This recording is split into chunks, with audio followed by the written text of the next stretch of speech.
so you all can decide how much you want to believe of the things I'm going to say. I'm here to share some experiences and some lessons learned. I am the founder, CEO, and president of Acato Information Management, which is a woman-owned small business totally focused on software quality. We've been, for the last 15 years, embedding with software quality project teams and designing, implementing, and executing their QA programs. So a little bit about where my background is. My background is electrical engineering. And even though my father wrote the textbook that we use in our electronics courses, I ran away from hardware about as fast as I could and gravitated to software. My very first job was in a software development project with General Dynamics in Fort Worth, Texas. I found software testing in 1998, where I was hanging out at a kindergarten bus stop with my daughter, because if you want to put a kindergartner on the bus, a grown-up has to be there with them. As it turns out, the dad of another kindergartner was a co-founder of a .com company, building e-commerce software to manage the supply chain. And he said to me, when he found out I had an electrical engineering degree and some background in software development, he said, hey, we kind of need somebody to take a look at our software before we send it out to our customers. Let's just say we've had a few embarrassing incidents. I loved it. I absolutely loved that. And even though, like many of the other .com companies, that one did not sustain, my passion for software testing did sustain. It took a few years, but I got into projects in the government space, and they were working on missions around nuclear nonproliferation, better health outcomes for veterans, and emergency responses to natural disasters. And so for 15 years, we've been embedding with those teams and working on those missions. As my journey unfolded, I started to think about, why do I think this work matters so much? And the reason that I think it is because I realized that software is a tool. Software applications are tools, and tools are supposed to make our jobs easier, our decisions wiser, and our lives better. Good tools fade into the background and let you focus on your mission, on what you're trying to accomplish and what really matters to you.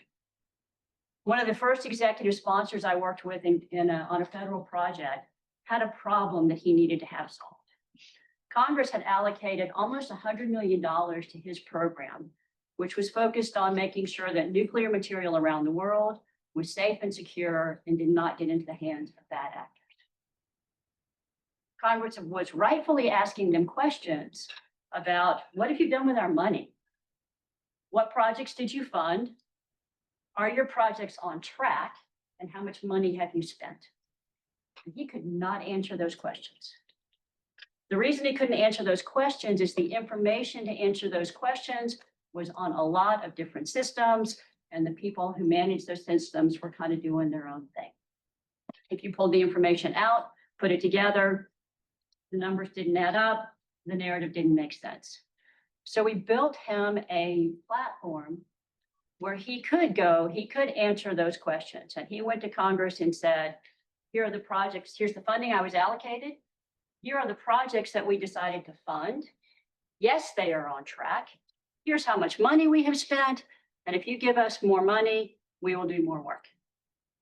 He grew that program by 5 times without adding any additional staff. So we solved his problem, which was good for him and his program, but even better for his mission of making the world a better place. Solving problems. How do you know if what you're producing, if the tool you're producing is really going to solve a problem? I'll give you a hint. It's not by inspection. Who knows Edward Deming from the Deming Institute? Yeah, so if you didn't know him, mid-1900s, 50s, 60s, 70s, he went to Japan and revolutionized the Japanese auto industry, turning those cars into some of the best produced vehicles ever. Same kind of things apply. He said, I'll give a credit to one of his guys, you cannot inspect quality into a product. By the time you get to inspection, the quality is there. whether it's good quality or bad quality.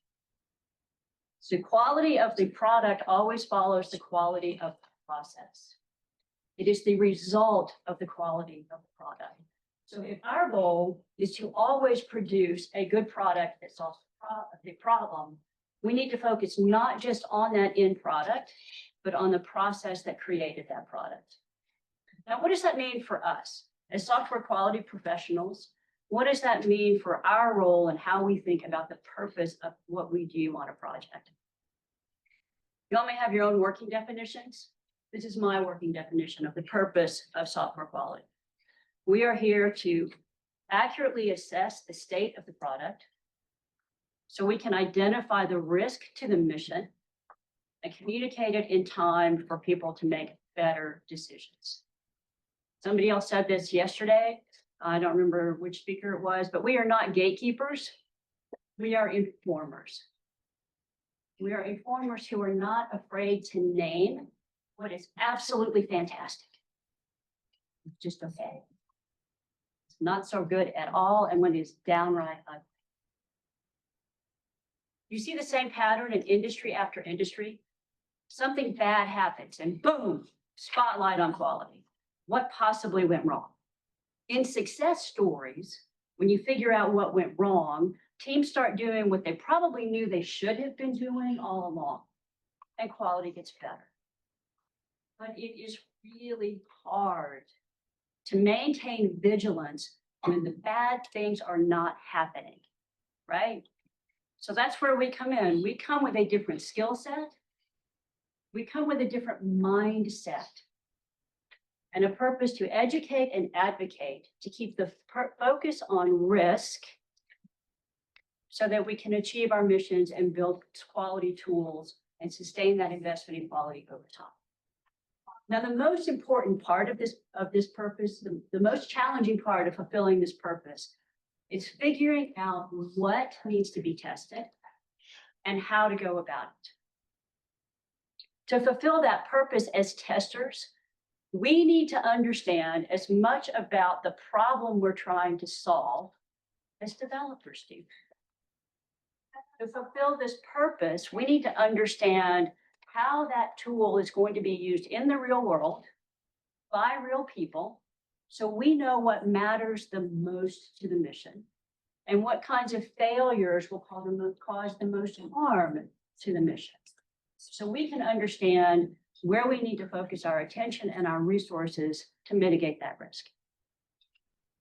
And as testers, to fulfill this purpose, we also need to understand how that tool is being architected and implemented, so we know where the weak links are, and we can go take a look and make sure that we've accounted for any of those.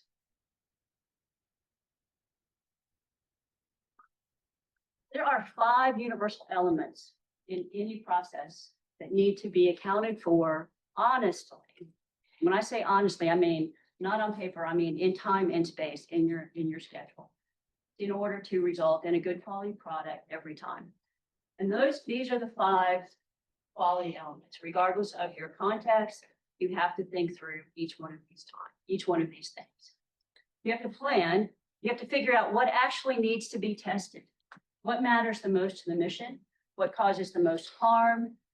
What is your strategy going to be, and will it fit within the time and available to perform your testing? You have to think through how you're going to actually accomplish that plan. What kind of techniques are you going to use? What kind of strategies are you going to use? What kind of split between automated and manual testing do you have? What kind of constraints are facing your whole development team? How is your project set up? What are the capabilities of that team? With the goal of maximizing coverage, optimizing your overall efficiency, and minimizing risk. Of course, you have to build it, but it's not just tests that you have to have time to build. You have to build anything you need to know that you've got the right answer at the end. So independent queries, if you're doing data validation, test harnesses, test data, anything that you need to know that you've gotten to, you can evaluate the product. Of course, you have to execute. It's been said we track metrics and things, but finding and resolving what's not perfect in a software product, that's just part of building a software product. And finally, you need to communicate. And you need to communicate everywhere to the right information to the right people at the right time. And what you need to do at different times in a process and different audiences varies. I remember submitting a defect and the team was distributed. I was on the East Coast, they were on the West Coast. And I submitted a defect near the end of my day. And I got back up in the morning and it came back and it says, resolved. Resolution, cannot reproduce. I'm like, gremlins happen. I'll try it again. I resubmitted the defect with a few notes. Pretty soon after that, it came back. Cannot reproduce. I did one more round of that, and now we're just playing ping pong, right? And so I finally got the developer on the phone and a screen share. So this was back before we had some cool technology, but I got her on the phone with the screen share. And I said, okay, I did this, and then this, and then this. And I hear on the phone, oh, that's not supposed to happen. That's that moment that we finally communicated effectively with the right information at the right level of detail for them to resolve the defect. Now, the stakeholders, on the other hand, didn't care. The sales guy didn't care. He wanted to know, when am I getting my stuff and how bad was that defect? So the right information at the right time to the right people to make good decisions. So let's take a look at how many times have you heard this? Oh, that won't work here. We're different, right? Can't possibly do that in our project. We're special. Of course you're wrong. Your mom was right. You're special, right? And besides that, there are a gazillion different development cycles. Just like that, what Olivia showed yesterday with the range of colors, there's a spectrum of software development life cycles.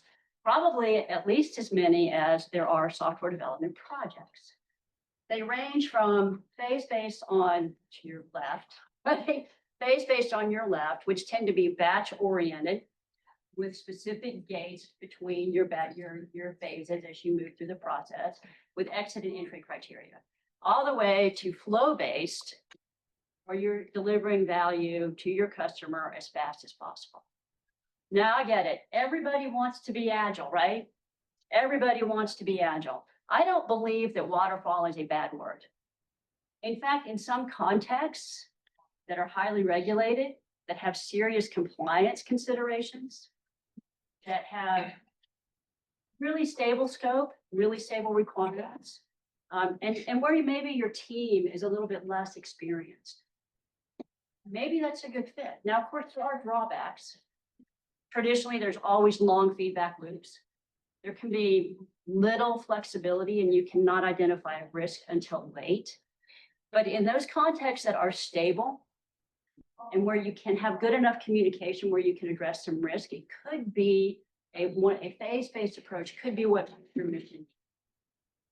On the other hand, flow-based, if you're in an environment that prizes innovation, where time to market is the most important thing that you have to consider, you may want to go to a phase-based. Web applications that can deploy very quickly are really good candidates for that. But there are downsides to flow-based as well. It requires a tremendous investment in tooling and infrastructure to get to a flow-based cadence. And that's not always available. Your team capabilities to get to flow-based, you need strong technical skills and you need strong discipline. And not every team has either the cultural discipline or the technical discipline to really be successful in that kind of environment. So the point here is it's a matchmaking exercise, right? You want to match your development lifecycle to the project context that you're working in. And you want to think about things like, what's your risk tolerance?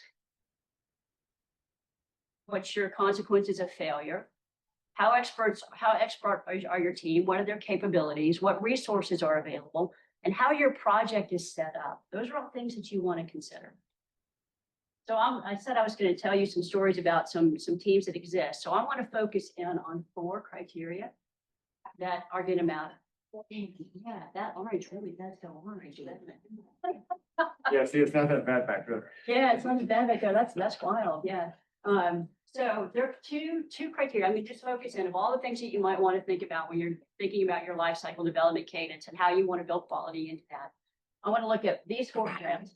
Project management.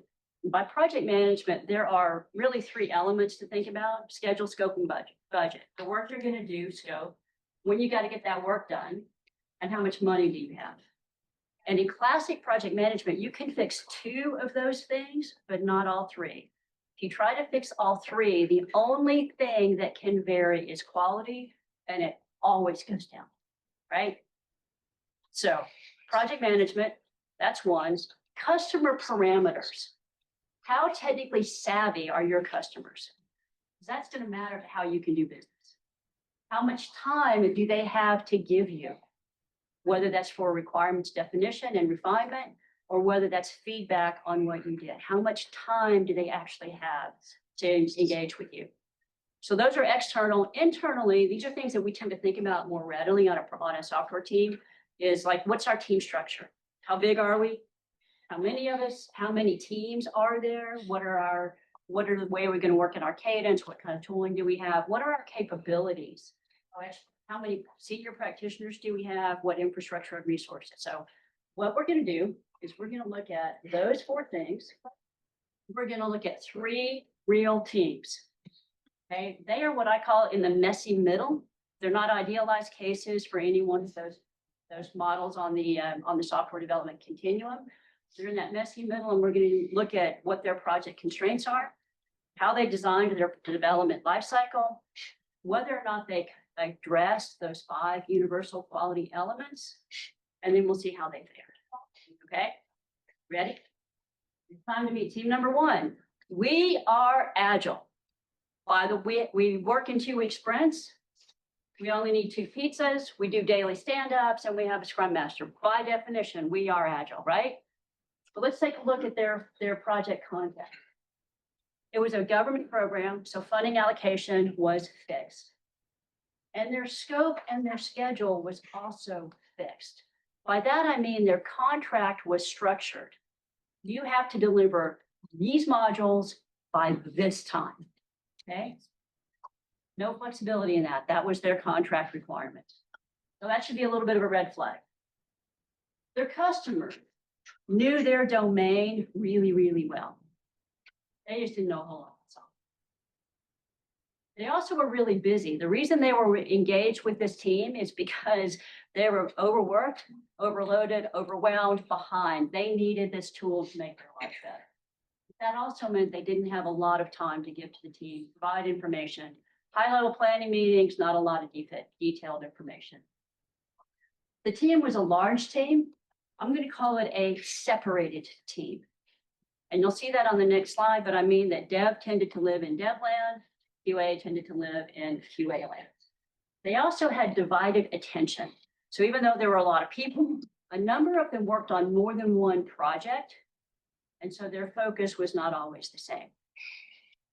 Their team capabilities, not a lot of senior practitioners, a lot of turnover. So here's the thing, if you want to be flow-based, then you need to have, you rely a lot on the information in people's head. If you're more phase-based, then you tend to have more documentation, because that becomes the knowledge base, the knowledge foundation of your team as things change over time. So this was a team that had a fair amount of turnover, not a lot of documentation. And their overall infrastructure was okay. They did have segregated development and testing environments.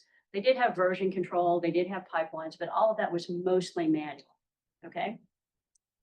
When we look at their development lifecycle, this is what it looks like. So you can see the developers lived pretty much in dev land, QA lived in QA land. External to the team, they reported up through different management chains.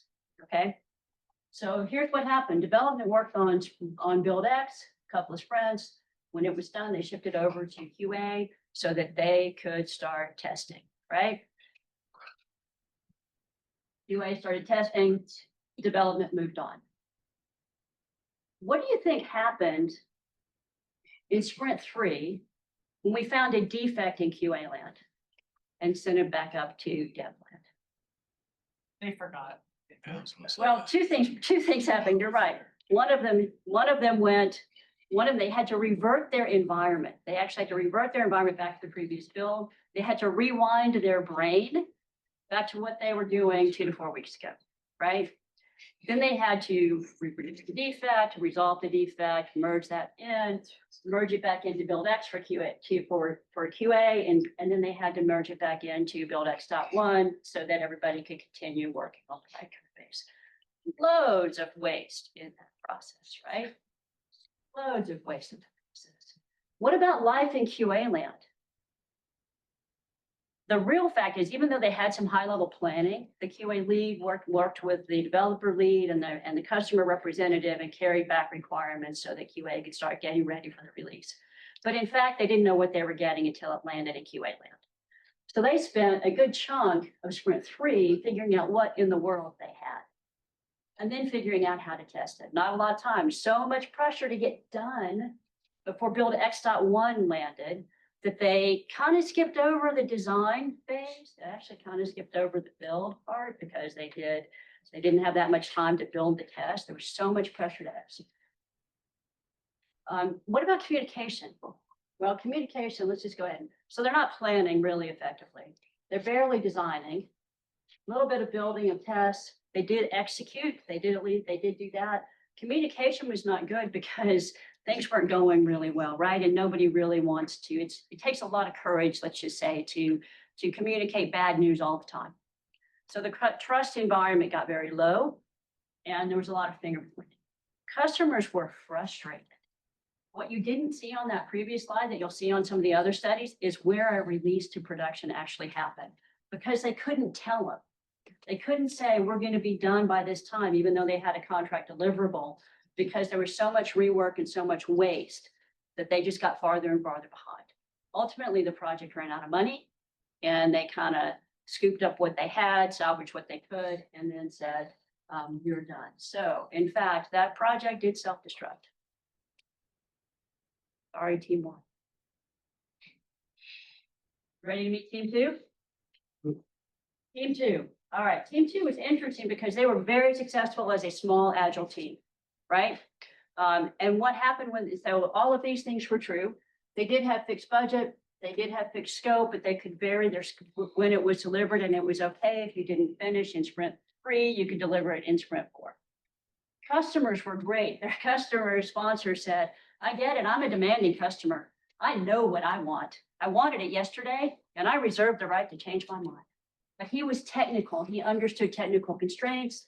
He gave time and had excellent engagement and excellent feedback.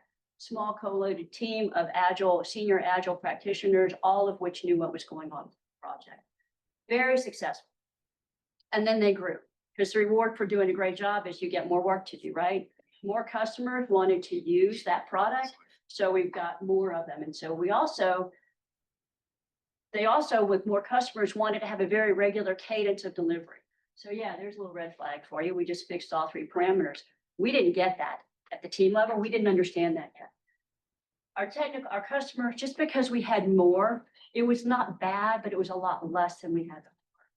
Our small team became multiple teams, and they were distributed, not just geographically, but the people were sourced from 4 different organizations, okay? And then finally, you grow a team, you're going to have a broader range of experience, and you're going to start lowering your domain knowledge. So here's where we started. Our first try, we did say we're going to plan. We're going to do more of what we did as we're a successful small agile team. We had a sprint to plan. We had 2 to design and build, and that was from both the development perspective and the QA perspectives. And then we had a sprint to evaluate. Looks pretty good on paper, right? Here's what we really did. We thought we could gain universal time by double booking our planning sprint and our test execution sprint. Bless our hearts, right? Now that points to a really bad mental model. Some team culture, which is a little bit like that throw it over the wall kind of culture, right? Says developers have done their thing and they hand it off to QA. A little bit of an implication that what developers were doing was more important, and that's why they needed to move on. It really discounted the need for QA to be in part involved in the planning, right? And it really split the focus of the team because we could never, because developers were trying to plan the next thing. But here's the thing, finishing this release's work always takes precedent over planning for the next release's work, right? We also double booked ourselves on the QA complete milestone and the deployment milestone. Again, bless our hearts, we thought we were clever. So what really happened is on Thursday, that was a Thursday afternoon, was that QA complete. Not only did they short us one day of testing in that sprint, but here's how Thursday went. About noon, I'd start getting messages. Are you done yet? Are you done yet? I found a defect. Okay, I'll fix it. Are you done yet? No, you fixed that, but you broke this. Okay, hang on just a minute. Sorry about that. Now I fixed it. Okay, are you done yet? Are you done yet? Are you done yet? Right? Worse, because we hadn't planned, what happens when you don't plan? We spent part of sprint 2 planning. That put pressure on what we were supposed to get done in terms of design and build in sprint 2. It rolled into sprint 3. Code freeze became code slush, meaning that we're doing new development when we're trying to test, introducing a ton of rework because every time you drop something new on what I already tested, I have to start over again. Right? We got later and later and later. That Thursday deploy became early Friday morning, right? And worst thing is, so now we're not planning, designing, building, evaluating, or communicating effectively. And the worst thing is we missed not one, but 2 production releases in a row. Good for us, we had a good track record with our customer. They did not fire us all immediately, but we knew the bomb was ticking. And so they said, what in the world is going on? Let's take a look. It gave us a chance to take a look at what was actually going on and make some adjustments. We stopped double booking ourselves. We really focused on making sure that we had a good plan. We gave ourselves time and to build and design and build in 2 and 3. We agreed as a team that code freeze had to be code freeze. Now, and we agreed, our customers agreed, instead of getting that gaming universal time, they would wait for 8 weeks for the next release. I'm not going to tell you that this went smoothly all the time, because we had a retro and planning at the end of planning in the morning, and the team agreed the most important milestone to hit is code freeze. That afternoon, we were doing the final brief on our plan, and one of the scrum masters said, I don't think I can hit code freeze. Can I have a few days into sprint 4? And our executive sponsor said, Cathy, what do you think about that?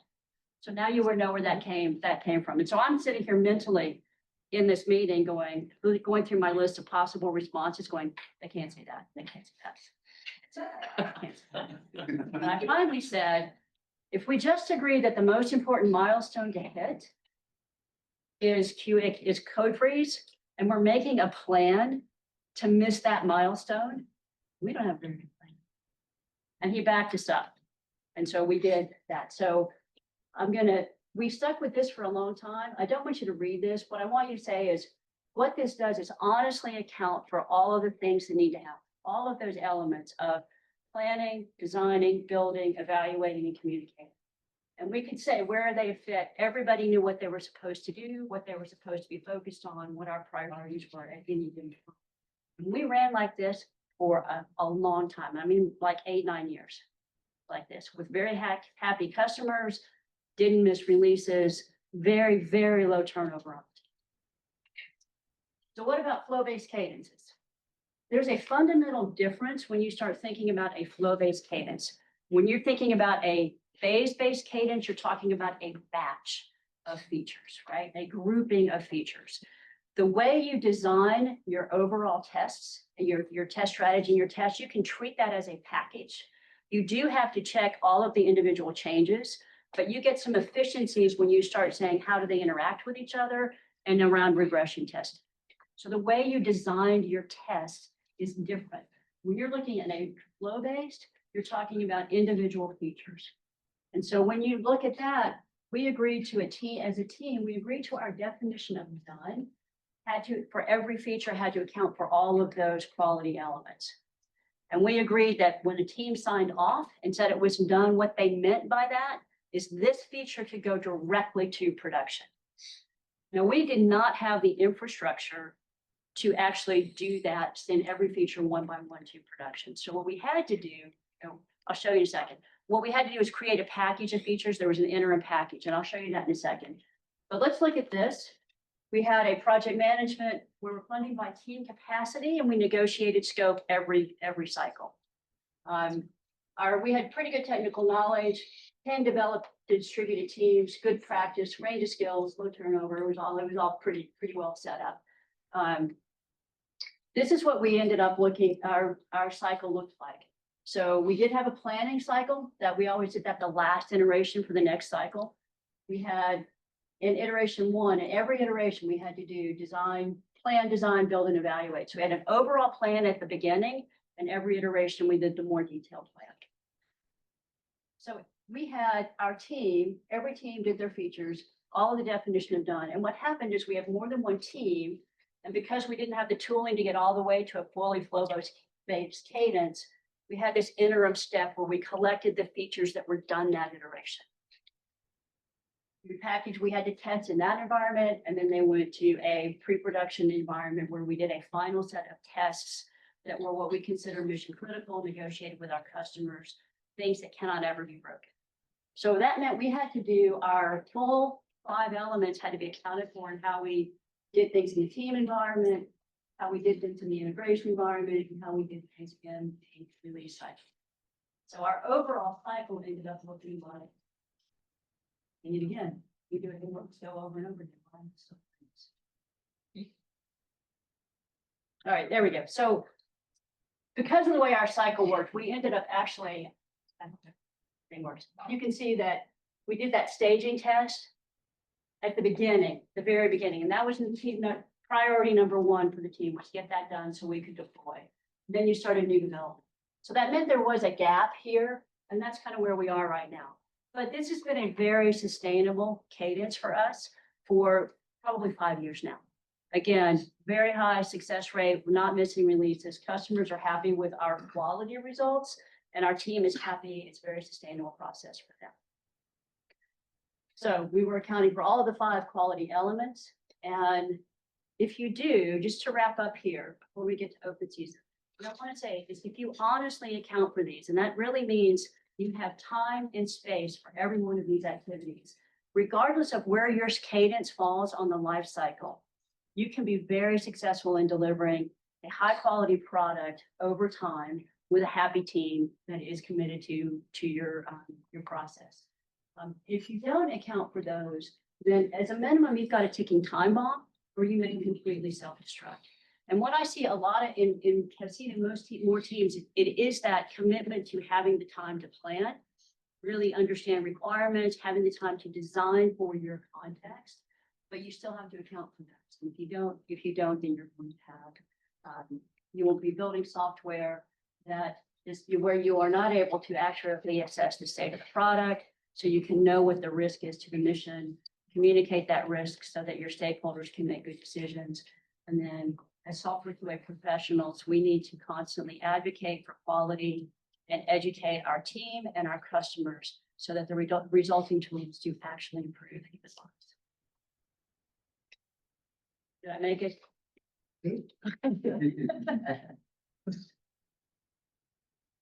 All right. Is there any questions? We do have a question from Zoom Land. Land, QA land, Zoom land. Question from Zoom Land. What is the difference between DevOps and DevSecOps? DevOps and DevSecOps. DevOps, the second there is the security requirements. And so otherwise they're trying to be flow-based cadences. Second, the DevSecOps is really emphasizing that whatever that context is has a high security requirement. And so they're building in those security practices as part of the development and operational side of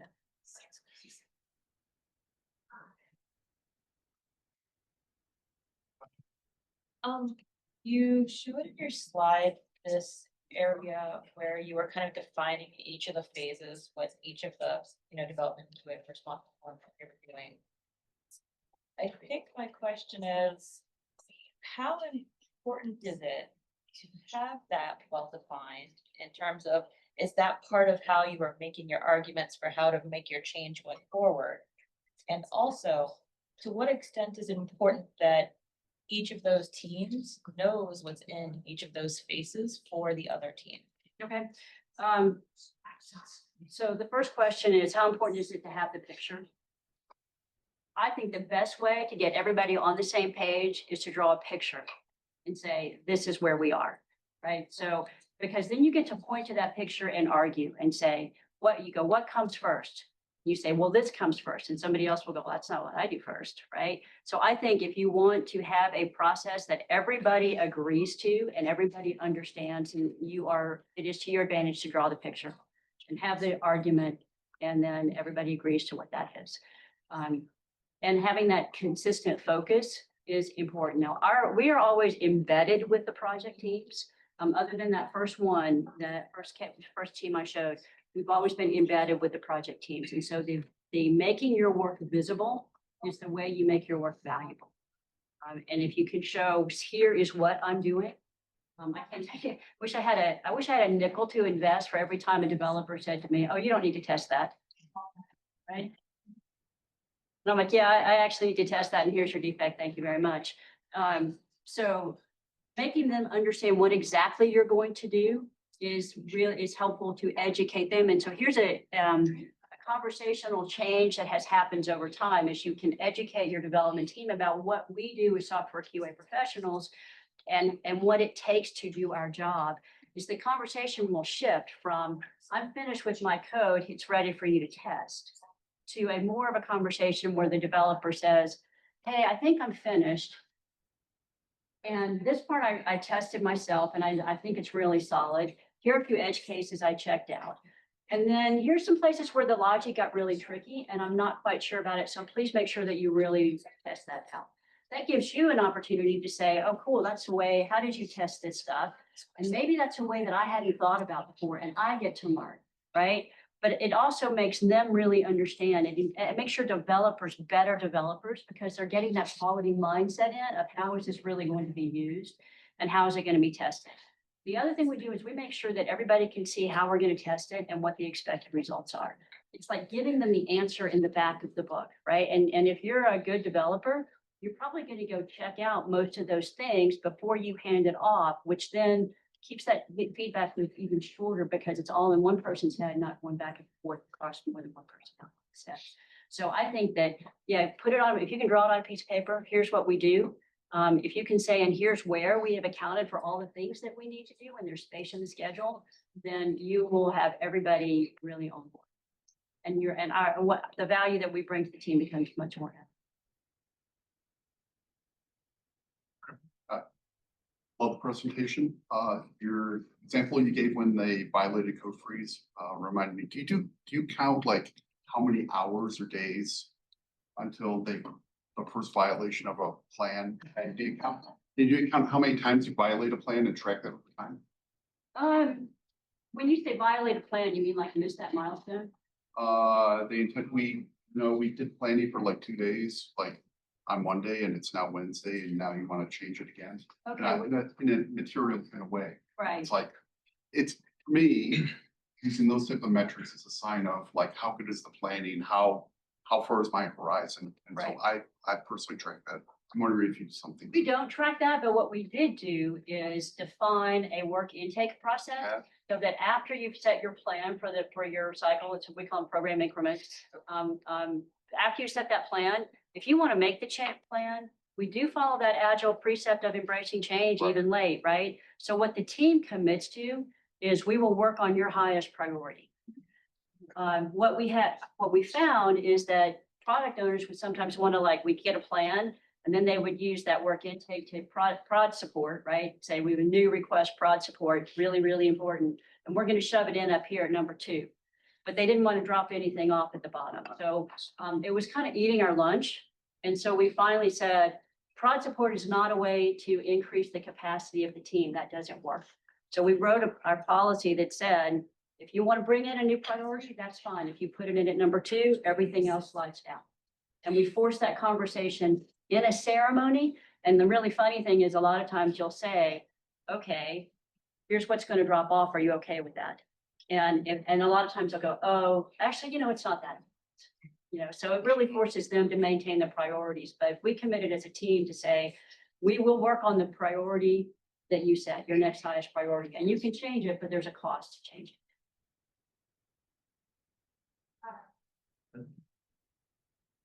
Yeah, so as you went into showing the agile processes, my first reaction is this does not look agile at all. And if others were thinking the same way, I'd say it doesn't matter. One of the context-driven testing principles is that people working together are the most important, part of practice. And this reminded me of the time I went into a new team. My first day on the job was a sprint planning day. And I'm just observing, and I was creating a mind map as we went of everything they're doing wrong. This isn't agile, this isn't something. But over the next few months, I learned that everything they were doing made sense given their constraints and their people and their processes.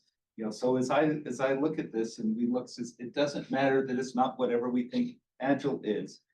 What I'm hearing is stories of finding things that work well in your context with your people. Yeah. And I encourage everyone here to, try and figure out what works. Whatever you think the best way is may not be the best way. I've seen very effective teams work in very different ways. I've seen effective teams work in somewhat similar to some of what you presented.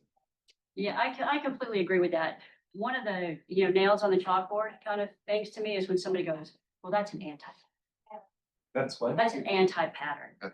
But in fact, it makes complete sense. And there's a reason why we do this particular thing at this particular point in time. And it's usually, retros have been the best practice for us. All of the things that we've made substantial improvements with on our team are because we looked around at each other and said, how do we never have to do that again? It was awful. That's how, and really, it's like, how do we make this better and how we don't have to do that again? And when the team makes that, because the people closest to the work are in the best position to figure out how to do the work the most effectively.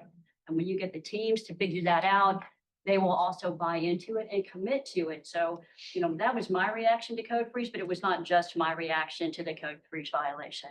It's like, well, we just agree we can't do that, so that peer input and peer accountability also really becomes apparent when things are visible and people understand the why behind what we're doing.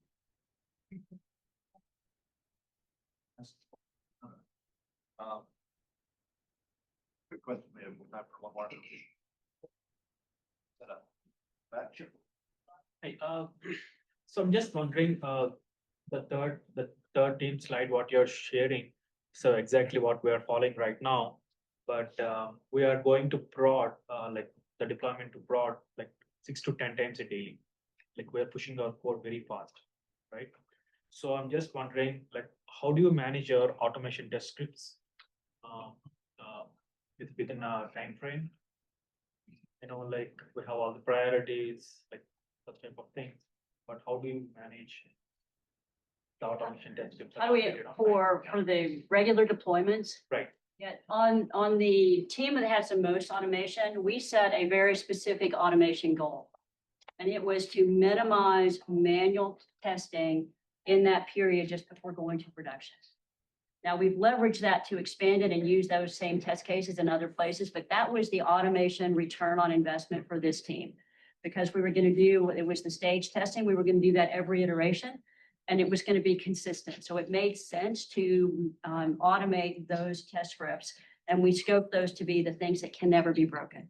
Okay, so that's the level of automation that is on from a testing perspective. We do have a automation through the pipeline, which gained us a lot of efficiencies in what we had to verify as we promoted through environment. So we don't have to worry as much about somebody forgetting to manually move a script, which we had trouble with for a while. When that's all automated, we don't have, that's not a problem anymore. So we don't spend time on that. But that we focused on what do we get the most return on investment from? If you make a change on a new requirement results in a change needing to happen in one of those automated scripts, then the team that makes that change has to fix the automated test as part of the scope of that feature change. Right, so that's how that maintenance happens.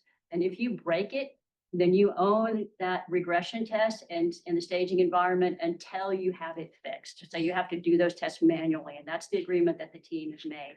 You don't get out of doing the test, but you either have to fix the automated test, update it to match the current code base, or you have to handle that test scope. And that's highly motivating. I'm just gonna say that's highly motivating, because the other thing we did is everybody on the team, not just the QA people on that team, everybody on the team participates in that stage testing.